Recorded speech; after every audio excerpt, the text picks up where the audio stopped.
சொல்லுமா ஸ்வாதி, என்ன விஷயம்மா? இல்லை சார், எனக்கு கொஞ்சம் இன்வெஸ்ட்மெண்ட்ஸ் பண்ணணும். அதான் இப்போ ரியல் எஸ்டேட்ஸில் பண்ணணுமா இல்லை மியூச்சுவல் ஃபண்ட்ஸில் பண்ணணுமான்னு தெரியல சார். அதான் உங்ககிட்ட.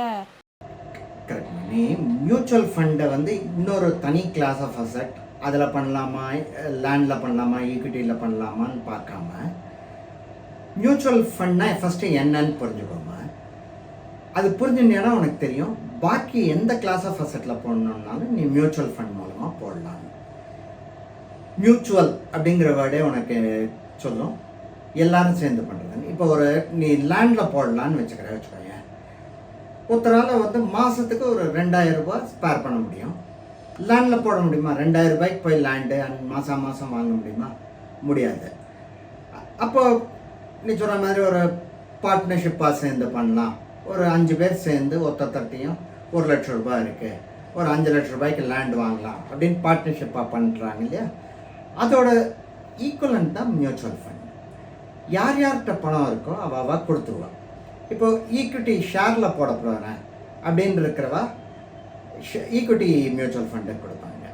இல்லை சார், ஈக்விட்டின்னா ரிஸ்க்கு, எனக்கு ரிஸ்க் வேண்டாம், மாதம் பிறந்தா எனக்கு வட்டி வந்துட்டுனா போதும் அப்படின்னு சொல்கிறவங்க டெட் மியூச்சுவல் ஃபண்டில் போடுவாங்க. இல்லை சார், என் பொண்ணுக்கு கல்யாணம் பண்ணணும், என் குழந்தைக்கு படிக்கணும் அப்படின்னு சொல்லும்போது இப்போ பொண்ணுக்கு கல்யாணம் பண்ணவங்கச்சு கோல்டு வேணும். So gold based mutual funds இருக்குது, எக்ஸ்சேஞ்ச் ட்ரேடட் ஃபண்ட்ஸ் எல்லாம். அந்த மாதிரி எக்ஸ்சேஞ்ச் ட்ரேடட் ஃபண்ட்ஸில் கோல்டு வாங்கலாம். இந்த மாதிரி மியூச்சுவல் ஃபண்டுங்கிறது வந்து it's not a separate class of asset. உனக்கு எந்த கிளாஸ் ஆஃப் அசட்டில் வாங்கணுங்கிறியோ அதை நீ பார்த்து நீயே வாங்கி காஸ்ட் அதிகமாகிறத விட உன்ன மாதிரி இருக்கிற ஒரு 100 பேர் 150 பேர் சேர்ந்து மியூச்சுவல் ஃபண்டில் போட்டு அதோட ரிட்டர்ன்ஸ் பார்க்கலாம். சரி, இப்போ 100 பேர் 150 பேர் எப்படி சேர்றதுன்னு நீ யோசிப்பியா இருக்கும். நீயா யோசிக்க வேண்டாம். அதுக்கு தான் என்ன ஆகுது, மியூச்சுவல் ஃபண்ட் கம்பெனிஸ்னு இருக்குது. அந்த கம்பெனிஸ் என்ன பண்ணுறா, தே டெவலப் அ ஸ்கீம். இப்போது ஈக்விட்டி ஷேரில் கூட என்ன பண்ணுவாங்க, mid cap share, small cap ஷேர்னு இது பண்ணி கொடுத்துருவாங்க. இப்போ உனக்கு வந்து மிட் கேப் ஷேரில் தான் போடணும் அப்படின்னு நினைக்கிறேன்னா நீ மிட் கேப் ஷேரை செலக்ட் பண்ணிக்கோ. உன்னால் மாதம் 500 ரூபா தர முடியும், 1000 ரூபா தர முடியும் அப்படின்னா அதை எஸ்ஐபி. நீ எவ்வளோ தர முடியும்னு அவகிட்ட முன்னாடியே சொல்லிவிட்டு மாதம் ஒரு பர்டிகுலர் டேட்டில் அவளை எடுத்துக்க சொன்னீங்கன்னா அவங்களே உங்கள் பேங்க் அக்கௌண்ட்லேருந்து எடுத்துப்பாங்க. இப்போ என்ன ஆகுனா, நீயே சொந்தமாக பண்ணுற அப்படின்னு நினச்சாங்கன்னா நீ கரெக்ட் டயத்தில் போய் வாங்கணும், கரெக்ட் டயத்தில் விற்கணும், எந்த ஷேர் ஏறும் இறங்கும்னு தெரியாது. இதெல்லாம் நீ யோசிச்சிருந்தியானா உன்னால் சம்பாதிக்க முடியாது. நீ என்ன பண்ணணும், உன்னோட சம்பாத்தியத்தை பார்க்கணும். இன்வெஸ்ட்மெண்ட்டை வந்து மியூச்சுவல் ஃபண்டுக்கிட்ட விட்டுட்டு அவகிட்ட சொல்லிட்டியானா அங்கே ஒருத்தர் வந்து இதுவே வேலையாக அவங்களுக்கு சம்பளம் வரும். அந்த சம்பளத்துக்கு அவங்க ஒர்க் பண்ணி உனக்கு இது பண்ணுவாங்க.